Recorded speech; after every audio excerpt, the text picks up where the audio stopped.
अस्सलाम वालेकुम नाजरीन, जब से 2024 का आगाज़ हुआ है लाहौर के अंदर एक दफ़ा फिर से गैंगवार शुरू हो गई। अगर 2024 के आगाज़ की बात की जाए तो अमीर बलाज टीपू का कत्ल हुआ, उसके बाद ये एक हफ़्ता ही हुआ है कि एहसन शाह का कत्ल, और उसके बाद आज गोगी भट्ट और तीफ़ी भट्ट के बहनोई जावेद भट्ट का कत्ल हुआ। ये लाहौर के अंदर गैंगवार का एक पुराना सिलसिला चल रहा है। एक वक्त आया था कि इससे भी ज़्यादा कत्ल व गारत हो रही थी और इसको पुलिस ने कंट्रोल कर लिया था। उस वक्त काफ़ी सारे लोगों के इनकाउंटर्स भी हुए थे, लेकिन 2024 का जैसे आगाज़ हुआ तो लाहौर के अमन के हवाले से वो कुछ अच्छा नहीं रहा और फिर से ये गैंगवार शुरू हो गई।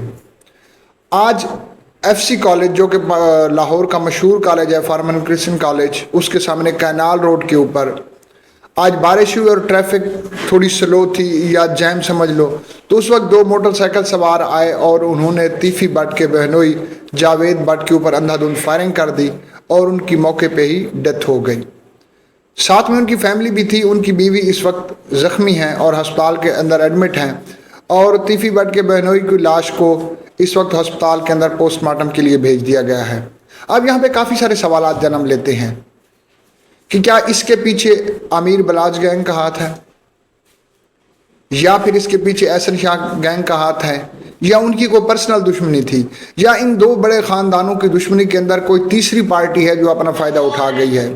क्योंकि एहसन शाह का जिस तरीके से कत्ल हुआ है वो भी समझ से बालातर है कि उसको CIA के वो अंडर था और उसको लेके जा रहे थे कोई मोबाइल रिकवर करने के लिए।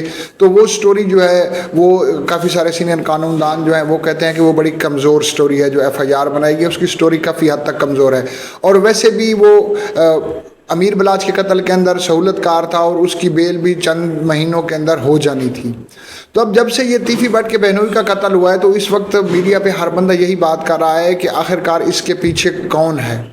तो इस कौन के सवाल को तलाश करने के लिए पुलिस भी पूरी कोशिश कर रही है, और पुलिस का ये कहना है कि इस गैंगवार को हम ख़त्म करके रहेंगे और जो भी इस कत्ल व गारत के पीछे हम उसका सुराग लगाएंगे। अमीर बलाज का कत्ल भी शादी के एक फंक्शन के अंदर हुआ कि जब वो अपने एक दोस्त की शादी अटेंड करने गए हुए थे और वहीं पे उनका मर्डर हुआ, और जो मारने वाला बंदा था उसको भी मौके पर मार दिया गया। एहसन शाह का जो कत्ल है वो उसकी स्टोरी का हर किसी को पता है, हर दूसरा बंदा उसके बारे में बात करे। अब एहसन शाह के हवाले से एक ऑडियो लीक की भी बातचीत चल रही है, पिछले 2 दिन से वो ऑडियो भी ट्रेंडिंग है। लेकिन सवाल ये पैदा होता है कि वो ओरिजिनल ऑडियो है या AI जनरेटेड है। आजकल काफ़ी सारे इस तरह के सॉफ्टवेयर्स हैं जिनके अंदर आप आवाज़ की पिच को, इको को सेट करके AI के ज़रिए एक आवाज़ को आप जनरेट कर सकते हो और पता भी नहीं चलता कि ये AI जनरेटेड वीडियो है या ये ओरिजिनल वीडियो है। क्योंकि अभी इमरान खान के हवाले से कुमार सानू का एक गाना लगा कि ये गाना कुमार सानू गा रहा है, तो एक गाना वायरल हुआ है, तो वो भी AI जनरेटेड था। हालांकि पाकिस्तान के अंदर काफ़ी सारे लोगों को इस चीज़ का पता ही नहीं था कि ये AI जनरेटेड है या ये ओरिजिनल है। काफ़ी सारे लोग ओरिजिनल ही समझ रहे थे, क्योंकि टेक्नोलॉजी की बहुत ज़्यादा एडवांसमेंट हो गई है। तो अब किसी भी चीज़ को अगर आपने क्लियर कट उसका पता लगाना है या उसका असल सुराग लगाना है तो आपको उसका फोरेंसिक करवाना पड़ता है। फोरेंसिक से पहले आपको पता नहीं चलता, क्योंकि टेक्नोलॉजी की एडवांसमेंट है। लाहौर की ये पुरानी गैंगवार जिसमें जो है ना टीपू ट्रक्का वाला, गोगी भट्ट, तीफ़ी भट्ट और चौधरी शाहिद और इस तरह के काफ़ी सारे लोग थे। फिर चौधरी शाहिद ने इन मामलात से अपनी जान छुड़ा ली और वो उन्होंने जो है ना एक शरीफाना ज़िंदगी या एक जो है ना आम शहरी की तरह ज़िंदगी गुजारना शुरू कर दी। लाहौर के अंदर जब पुरानी गैंगवार की हम बात करते हैं तो उस वक्त आबिद बॉक्सर, चौधरी नसीर और इस तरह के काफ़ी लोगों के ऊपर भी इनके ऊपर भी इल्ज़ामात लगाए गए, और बाद में इनके ऊपर भी इल्ज़ामात लगाए गए थे, लेकिन बाद में इन्होंने कानून का सामना किया और कानून ने इनको छोड़ दिया क्योंकि उनकी बेगुनाही साबित हो गई। तो अब क्या ये दोबारा से वही पुरानी गैंगवार शुरू हुई है या ये सिलसिला यहाँ पे थम जाएगा? ये एक बड़ा अहम सवाल है इस वक्त। क्या अमीर बलाज का कत्ल होता है, फिर उसके जो सहूलतकार होता है उसका कत्ल होता है, और अब ये जो कत्ल हुआ है तीफ़ी और गोगी भट्ट के, इस टाइम ज़्यादा लोगों का तो शक यही है कि या इसके पीछे अमीर बलाज होगा या इसके पीछे एहसन शाह के कुछ लोग होंगे। हालांकि एहसन शाह की तरफ से कोई इस तरह की धमकी मेल या इस तरह का कोई मैसेज नहीं गया था, और ना ही उसका इतना एक स्ट्रांग बैकग्राउंड है कि वो कोई इस तरह का इकदाम उठा ले। लेकिन बात यह है कि पता भी नहीं चलता।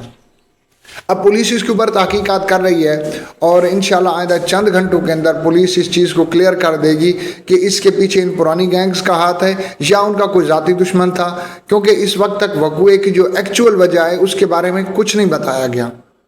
ان کی ڈیتھ ہو گئی جاوید بٹ کی، ان کی بیوی زخمی حالت میں ہے، اور اس وقت جاوید بٹ کی لاش کو پوسٹ مارٹم کے لیے بھیج دیا گیا ہے۔